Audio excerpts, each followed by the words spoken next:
A successful millionaire's life takes an unexpected turn when a blind date reveals a deeper connection than he ever imagined. Elise Sutton never imagined she would be sitting across from one of America's wealthiest men. Yet here she was, in a fancy restaurant, her hands shaking slightly as she adjusted her glasses. She had been set up on this blind date by her best friend, who thought it would be good for her to get out and meet new people. Elise, a retired school teacher, had always been more comfortable in the classroom than on a date. But here she was, about to meet Richard Hart, the billionaire CEO of Hart Enterprises. The restaurant was bustling with the elite of the city. Elise felt slightly out of place in her simple dress and modest jewelry. She took a deep breath, trying to calm her nerves as she waited for Richard to arrive. When he finally did, he was even more handsome than his pictures. Tall, with a charismatic smile, he moved with an air of confidence that was almost palpable. But as he approached the table, Elise noticed something in his eyes, a deep sadness that she immediately recognized. It was the same look she had seen in the eyes of so many of her students over the years. The look of someone who had been hurt, who had built walls around their heart. Richard sat down across from her, his eyes meeting hers briefly before he looked away. "I'm Richard," he said softly. Elise smiled gently. "I'm Elise. I think this is your table." Richard looked at her, surprised. He had expected someone different, someone more in line with the women he usually dated, beautiful, sophisticated, and always eager to impress. But Elise was different. She was kind, and her eyes held a warmth that he hadn't seen in a long time.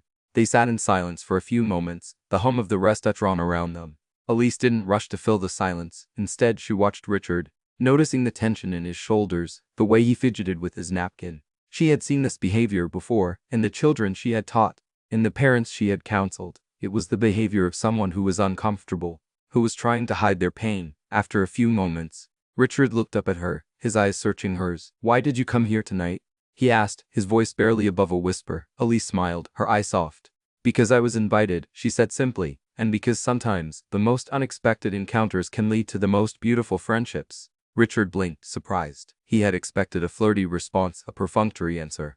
But Elise's words were sincere, genuine, and in that moment, something shifted in him. He felt a warmth in his chest, a sense of peace that he hadn't felt in a long time.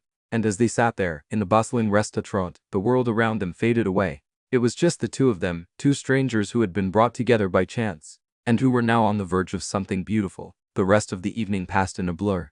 They talked about everything and nothing, their conversation flowing easily from one topic to the next. Elise laughed at Richard's stories, her eyes sparkling with amusement, and Richard found himself drawn to her kindness, to her warmth. He told her about his work, about the pressures of running a multi-billion-dollar company, and Elise listened, her eyes never leaving his face. She didn't judge him, didn't offer advice. She simply listened, her presence a comfort that he hadn't known he needed.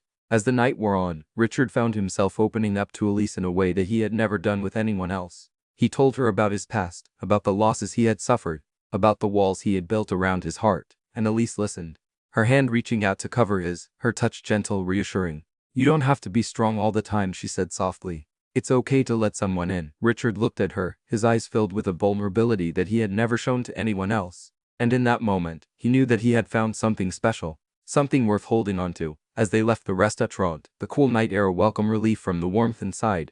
Richard turned to Elise. "Thank you," he said softly, "for tonight.